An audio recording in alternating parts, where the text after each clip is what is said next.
Please find a Bible and turn with me to Matthew chapter 6. This is a big moment for us. We've been in the Sermon on the Mount series for 7 weeks now, and we are graduating from chapter 5 to chapter 6. And so I hope this has been a good series. If you're brand new, if you're here for the first time, we're so glad you're here. And you're coming right in the middle of this series that is, I think, in a lot of ways changing us. I've heard from lots of people that this series where we're just parking in this extended teaching of Jesus in Matthew 5, 6, and 7. And we have people who are memorizing these passages and more people than are just on the screen. I've heard from lots of you who have just said, this has been so good and so life-giving as we hear what Jesus has to say to us. And I hope that's your experience, that as you just allow Jesus to speak into these places in your life, that you find that his words have power and he really wants to offer you freedom and grace in every way. So I hope that's your experience. I've also had a number of people say, okay, this stuff is kind of hard. It's kind of intense. I mean, Jesus is talking about some pretty deep issues of the heart. There's things like anger and contempt and lust, like objectifying other people for our own desires. Issues like truth-telling and how we tend to bend the truth to make ourselves look better. Issues like revenge, and Jesus teaching us how to bless those who want to curse us and to forgive. I mean, there's all of this stuff that this really isn't easy stuff to do, right? I mean, how many of you have bumped up against, you've been challenged over the last 6 weeks that the things that Jesus is saying, they're sort of resonating inside of you, and it's hard. It's okay, I got some stuff to deal with. Am I the only one? Anybody else? Okay, good. Okay, we're among good friends here. Well, here's the thing. Please don't give up on Jesus. If you've said, I'm sort of trying this, but it's not working super well. Learning to follow Jesus is not something we do in 6 weeks. It's not something we do in 12 weeks or even in a year. It's a lifelong process we're committing ourselves to. This is the learning to follow Jesus, his process of discipleship, being his apprentice. And so it's a little bit like learning how to ride a bike or learning how to play an instrument. The first time, how many of you play an instrument? Just curiosity. Anybody? Raise your hands up high. Love to know. Talking about humility today. This is a time to be humble. How many of you know how to ride a bike? A lot of people know how to ride a bike? Okay, very good. The first time you picked up that instrument, supposing it's not a piano, because you'd be a brute if you picked up the piano. But the first time you sort of were in front of that instrument or whatever, held it in your hands, it was probably a pretty awkward experience. I mean, there was all sorts of stuff you have to learn, like how do I hold this thing? Where do I put my hands? What's the right posture? And then you spent weeks and weeks and weeks. It's like if you're playing piano, you're just playing scales. If you're playing guitar, you're just sort of painstakingly learning where to put your fingers. And it's just repetition, repetition, repetition.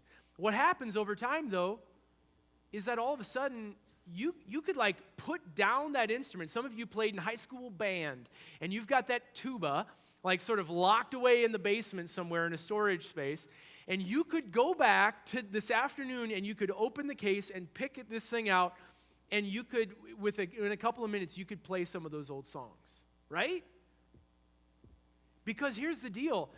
The knowledge of how to play that instrument, it isn't in your head, it's in your whole body. It's in your fingers, it's in your mouth. The knowledge is inside of you. Same thing about learning how to ride a bike. I've got 3 kids, 7, 5, and 3. The oldest 2 now know how to ride a bike, but last summer was Eden's year, our 5-year-old.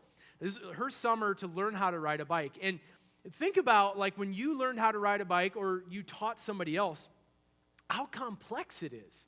I mean, there are you're balancing, you're steering, you're figuring out the right speed so you're not going too slow and you're wobbly or going too fast and out of control. You have to learn how to brake, how to not run into trees or your siblings. There's a lot of stuff going on. And so, for me and my daughters, when I'm teaching them how to ride a bike, it starts out, here's how it begins. It's really complex, and it starts with me saying words to them. It's just words like, okay, here's the deal. You're going to get on this thing, and you're going to be okay. Like, you're going to want to start pedaling, because if you don't pedal, you're not going to be able to stay upright. You have to have some speed, but not too much speed, or you'll fall down and you'll wreck and hurt yourself. You need to look where you're going, because you always steer where you're headed, and you need to like balance and all this stuff. Make sure your helmet is buckled up. And you know what happens? Like, their eyes just sort of glaze over. Like, wah, wah, wah, wah. Like, it's just words to them. But then what happens is they get on the bike, and they get to feel for it. And at first, it's super awkward, and they're super wobbly, and they can't quite figure it out. And it's so much fun. Like, you're like, okay, I'm just going to hold the seat. I won't let go. Fingers crossed, right? And so you can tell they're just like thinking about everything they're doing. Okay, look ahead. Dad said look ahead, and pedal and steer and all this stuff. I have a video of Eden last summer learning how to ride a bike, and she's in this phase. She's gone from just words to like, you can tell she's processing everything she's doing and trying to stay upright on the bike. So take a look at this little video. So you can see here she's a little wobbly. Whoop, almost takes out her sister up there. And gets up some speed. Watch where you're going. Watch where you're going. Whoa! Now you'll notice about here, her feet pop off the pedals. Whoop! And back on. Now, we don't have an end game. We never talked about how to like land the plane here. So we realize we're just going to stop and fall. Okay. I mean, so you can tell she's just like, she's thinking about everything she's doing. I mean, it's like, it's all in her head. Well, you know, like now, this summer, she's been riding a bike for a year, and like yesterday, the weather is beautiful, and so they just jump on their bikes and start cruising, and they're riding around the car and the driveway and stuff, around obstacles, and there's no problem. What has happened with her is it's gone from dad saying words to her thinking intentionally about everything she's doing on the bike, and now the knowledge of how to ride a bike is just, it's in her hands, in her eyes, in her feet, in her whole body. She doesn't have to think about anything that she's doing. She just gets on a bike and rides. Learning to follow Jesus is a lot like learning to ride a bike. I've always wanted to say that, right? It's just like learning to ride a bike. The reason Jesus came is to take, one of the reasons Jesus came is to take these words that had been just these words of God that were etched in stone and written, scribed onto parchment. And Jesus came to put these words into flesh, in bodily form, so that we could see them lived out. And as we then begin to do the hard work of following Jesus through the power of the Spirit, what begins to happen is that his words to us, they take on flesh in us. And at first, it's like we have to give it all sorts of attention, like, okay, don't lust. Okay, how do I do something different than that? Okay, I have anger inside of me. How do I get rid of that? And it's like, it's almost this painful process. And the longer we do this and we live in the flow of God's Spirit inside of us, it just becomes almost like second nature. Like, this is what the the prophet Jeremiah says in Jeremiah 31. Listen to these words of what God wants to do from Jeremiah 31, verse 33. So this is a covenant I will make with the people of Israel after that time, declares the Lord. I will put my law, I will take my words that had been etched in stone, and I will write them in their minds and write them on their hearts. I will be their God, and they will be my people. Does that make sense? This is what God is wanting to do. He's wanting to put his words into your life. And we just have to have enough courage to get on the bike. We just have to have enough courage to put them into practice in our lives. Now, if you've been tracking with the Sermon on the Mount, what you'll notice is there's a progression. This is not just a random series of teachings, that Jesus is doing something very specific. There's a progression. He begins by talking about all these things that are like negative things we experience in our life that can keep us from life with God. Things like anger and lust and lying and being angry and vengeful and cursing back those who curse us. These are negative things that when they're inside of us, we sort of know the dashboard lights are going off and we sort of know, okay, this isn't right. I need to deal with this. And so we've progressed through these things, but now in chapter 6, Jesus shifts gears and he says, hey, by the way, there are some really good things, some positive things that can also get in the way of your connection to God. And he talks about these three things. He talks about generosity, giving, he talks about prayer, and he talks about fasting. And these are all wonderful things that Jesus sort of expects us to do as his disciples. He does them, he practices them, he wants us to practice them. But he gives this warning right at the beginning. Take a look, Matthew chapter 6, verse 1. It says, be careful not to do your acts of righteousness in front of others to be seen by them. If you do, you will have no reward from your Father in heaven. So when you give to the needy, do not announce it with trumpets as the hypocrites do in the synagogues and on the street corners, to be honored by others. Truly I tell you, they've received the reward in full. But when you give to the needy, do not let your left hand know what your right hand is doing, so that your giving may be in secret, and then your Father who sees what is done in secret will reward you. Now, Jesus says, okay, so be careful, be on your guard against doing your acts of righteousness, your spiritual practices like prayer and giving and fasting in front of other people so that they will notice you. Now here's the thing. This is where it's sort of like a slippery thing to get a hold of inside of us. Because is there anything wrong with being noticed by others for doing good things? Like let's say you make a very generous donation to an organization, or you give to somebody who has a need, or you give to the church, and somebody else sort of notices that. Is there anything wrong with getting some recognition for that? Or you pray and you come in here and you're in here sometime throughout the week and you're praying, you're having this time with God, and somebody walks in and they see you praying. Is there something wrong with that? Or you're fasting and somebody comes to your house and they're going to have a meal and there's a part of you that's like, I'm actually fasting today. Is there anything wrong with being noticed for doing these things? I don't think so. I think that it's going to happen. If we're doing these things, if we're doing these acts of righteousness, these spiritual practices that help form us, shape us in the way of Jesus, people are going to notice. The issue, Jesus says, is doing them to be noticed. Do you see the difference? It's not getting attention that Jesus is saying be careful of. It's the intention that we have when we do these things. It's the motivation, and that's what makes these good things so sort of slippery, because there's this religious tendency to say, I really need the approval of other people. I'm going to sort of do this thing so that other people will think well of me. And these three things, prayer and generosity and fasting, Jesus says, here's the deal. It's really slippery because you have these religious leaders that put on a show, and they do these things. This is what Jesus says in Matthew 23. Everything the Pharisees do is so that they can be seen by other people. And I need to be honest, there's a lot of Pharisee inside of me. I mean, right? There's this sense of, as a pastor, we sort of take the place of modern day Pharisees in a lot of ways. We practice our acts of righteousness in front of other people. It's really difficult to have sort of a public setting where you're using gifts that God has given you, and there's this constant battle of motivation. What are my intentions? Do I get up here and speak because I want people to come back? Man, I really hope they enjoy it so that they come back. I really hope they think I'm smart, or that they like me. I mean, I really sort of want to be liked, and I really hope they think I kind of know what I'm talking about.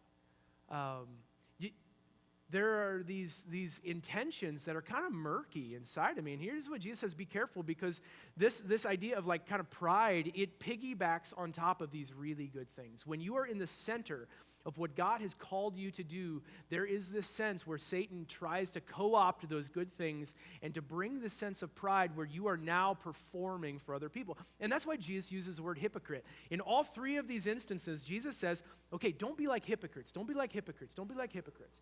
And here's the thing. When we think about hypocrites, The way we think about that word in the English language is somebody who says one thing and does another. They're kind of two-faced, right? I mean, is that how you think about that word?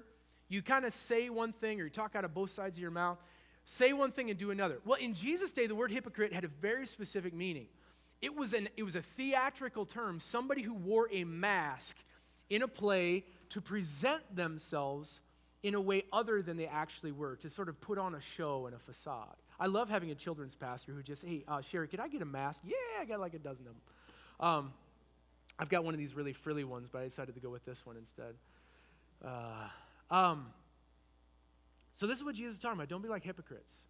You ever put on a mask where there's this temptation where it's like, man, okay, here's what life is really like for me. And then I get around religious people, and they ask how I'm doing, and I'm great. Yeah, life is good. Life is good. I just, you had a really bad year. I mean, the year was really hard. And there's some serious struggles and family issues, and things are falling apart. But we send out the Christmas card, and it's like, yes, this was our accomplishments, and this is what we did. And nobody says, like, hey, I failed my classes, and I'm going to have to, like, take the semester over. Like, nobody ever says that in their Christmas card, right? We don't talk about our failures on Facebook, right? We tend to, like, okay, yeah, life is going well. Jesus says, like, this is what hypocrites do. It's this acting, this sort of spiritual acting. You ever pray? And as you pray, you're wondering, I wonder how people perceive me. Like, do they think, am I praying well enough? Do they like the words that I'm using? Do I sound spiritual when I pray?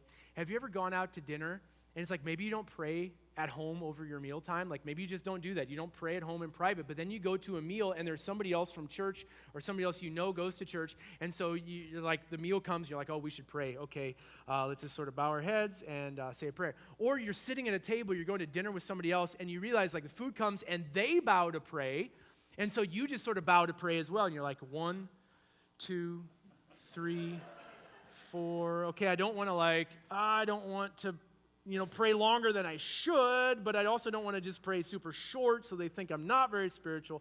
Like, you ever do that? Have you ever, like, I get asked to pray in public sometimes, like at public events, prayer gatherings, things like that. And I'll be honest, like, there are times when I'm like, I am praying and I'm thinking much more about how my words are received by the people who are there praying with me than I am about God. Right? This is what Jesus is talking about. This sort of theater that we can play with each other.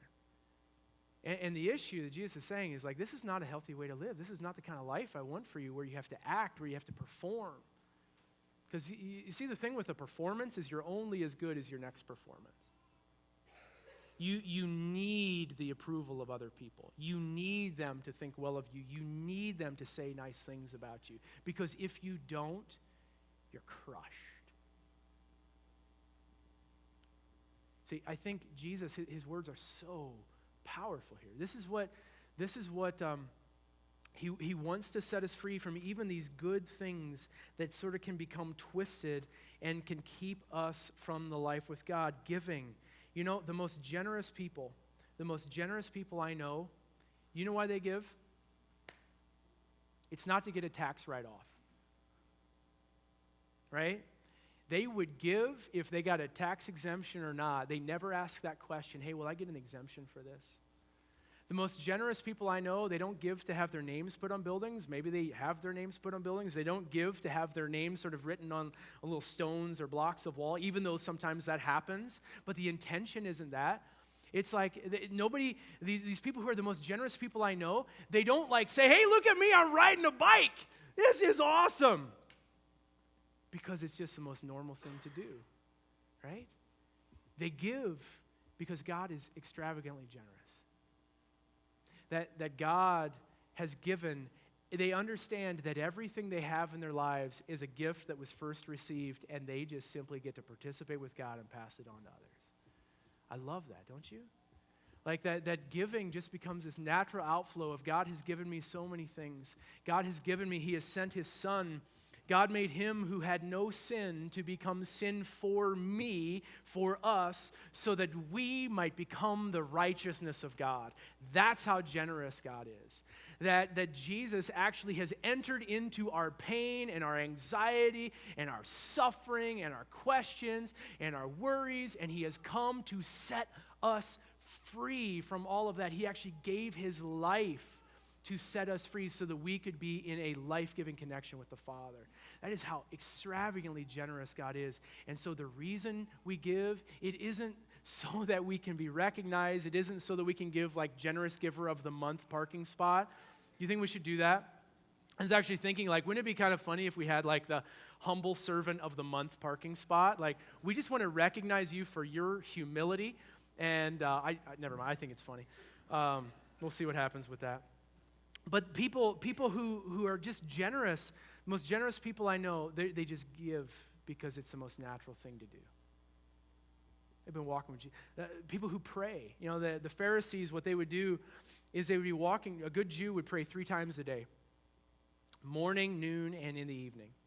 And so what would happen is when Jesus says, go into your prayer closet, we tend to think about this inner room inside your house. He says, go into the room, lock the door, whatever. Well, Jesus is actually speaking metaphorically.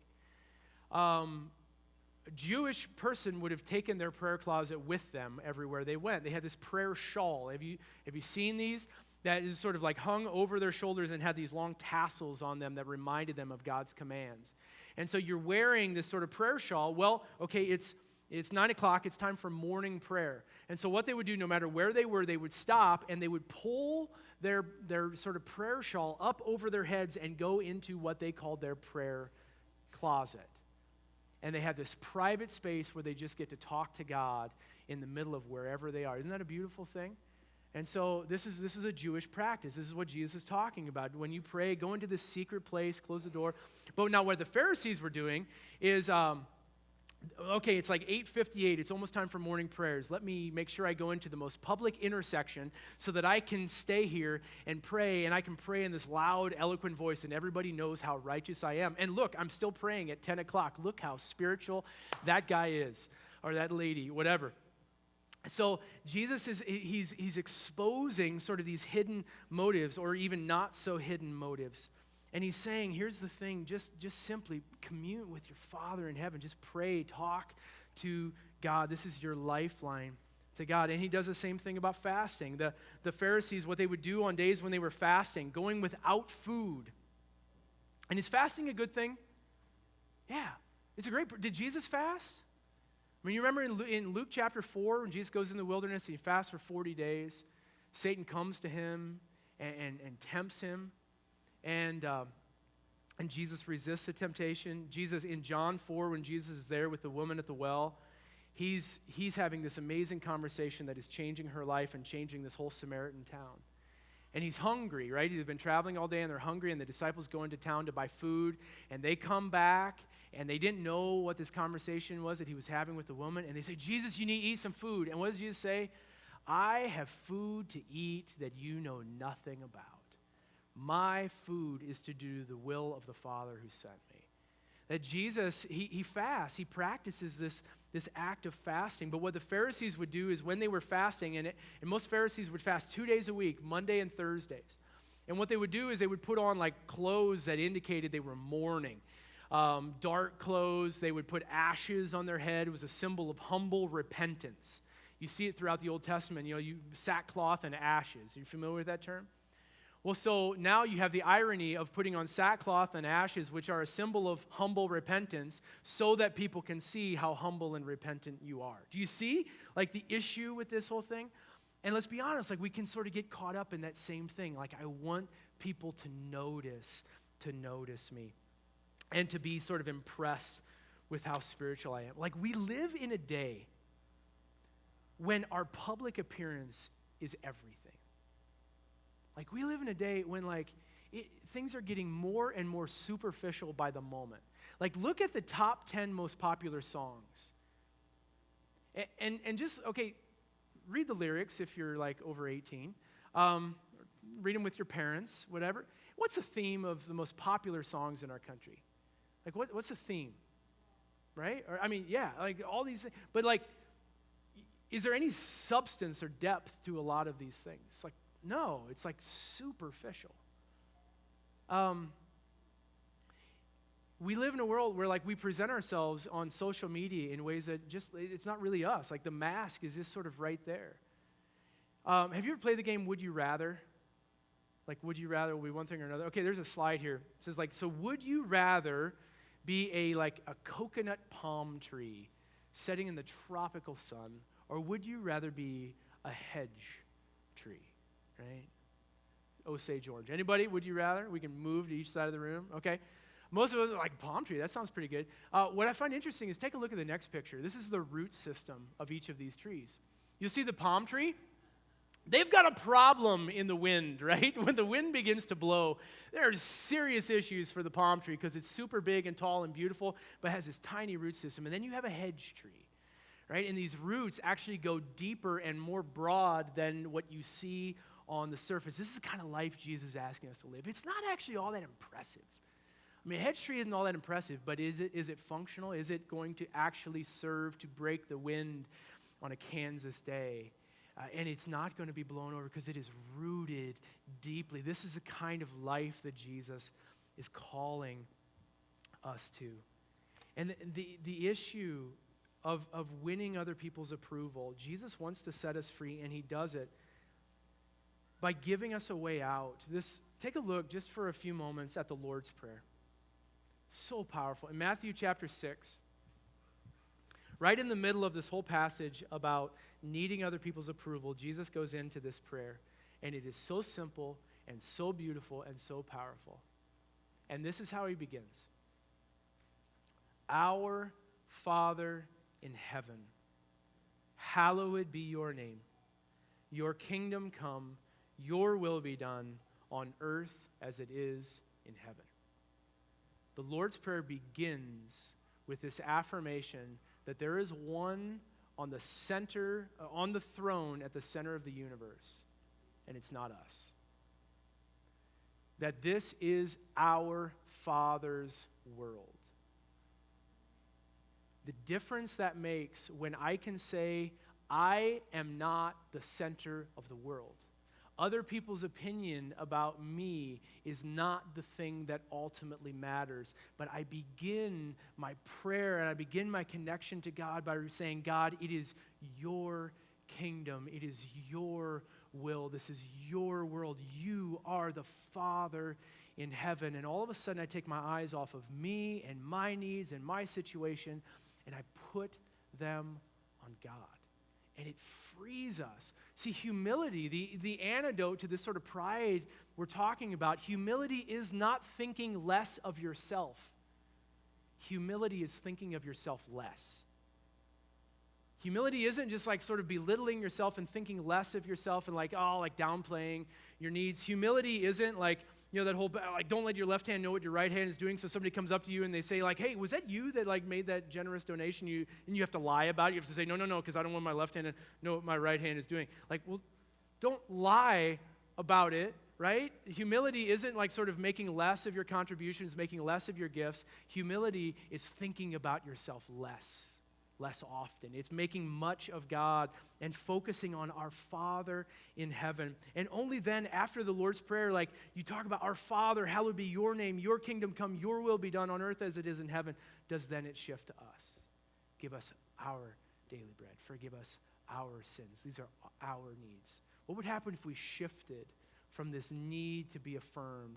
And our first response is, God, it is all about you. And here's the other thing. Jesus, this term Father, like, what does it do for you to realize that the only one whose approval you need gives it freely? That there is only one being in the whole universe who you need the approval of, and you already have it. You don't have to work for it. You don't have to earn it. You don't have to try hard. You just simply have to receive it. What does it do? You remember when Jesus, he says, our Father. Do you remember when Jesus was baptized in Luke 4? And And he's baptized, and he sort of comes up out of the water. Luke 3, I'm sorry. When he comes up out of the water, he's 30 years old, and he hears this voice, and there's this sort of audible voice from heaven that says what? It says, "This is my Son, whom I love. In him I am well pleased." How many people had Jesus healed when he heard this voice? None. How many sermons had he preached? None. How many disciples had he called? None. What had he done? For 30 years, he'd been a carpenter. He'd been a son. He'd been a brother. Been a community member. For 30 years, before Jesus did one act of ministry, he heard his Father say, "This is my Son, in whom I love, in whom I am well pleased." See, your Father, he doesn't hold his approval from you. I spent time this last week with a new mom and dad, and it's like if you've ever been in that position, or if you've seen a new mom and dad, and all of a sudden there's this child that is completely dependent on you. I mean, completely dependent for everything. And in a lot of sense, what good have they done? What have they added? What have they contributed to the world at this point? I mean, they're just a baby. Like, they've done nothing, right? Like, they have proved themselves in no ways, in anything. They are a drag on your time and attention, right? I mean, this is sort of how we look at it. We don't actually look at it that way, but that's kind of the reality. And yet, what does that child have to do to get their parents' approval? Nothing. Nothing. When we realize that the only one in this whole universe whose approval we need, we already have it. We can take off the mask. We can stop trying to perform for people to get their attention, and we can lay down all of the anxiety that comes from the performance of what people say about us and what they think about us. And if we're doing a good enough job, we can lay all of that down, and we can step out of that, and we can step into this amazing freedom that it is our Father's world, and our Father loves us, and he is well pleased with us, and he wants nothing more than to be in a relationship with us. Would you pray with me? God, I just ask that you would set us free, God, that there are some of us who this is our life. We put on masks, we perform. Our life is kind of theater, and we live with an amazing amount of anxiety. Because what happens when they stop liking us? What happens when our friends disappear? What happens when we can no longer do the things we used to do? And our worth is so tied to what we do. God, your words have so much freedom. You are our Father in heaven. And God, you love us, and we're your children. And God, you just call us to be with you and to be loved by you, and to share that generous love with those around us. God, I pray that you would set us free, even now, even as we continue to worship. If you would like prayer, I invite you to stand. If you'd like prayer, we're going to have a prayer team up here at the front during these next few songs. And so just come and be prayed for if you're carrying something.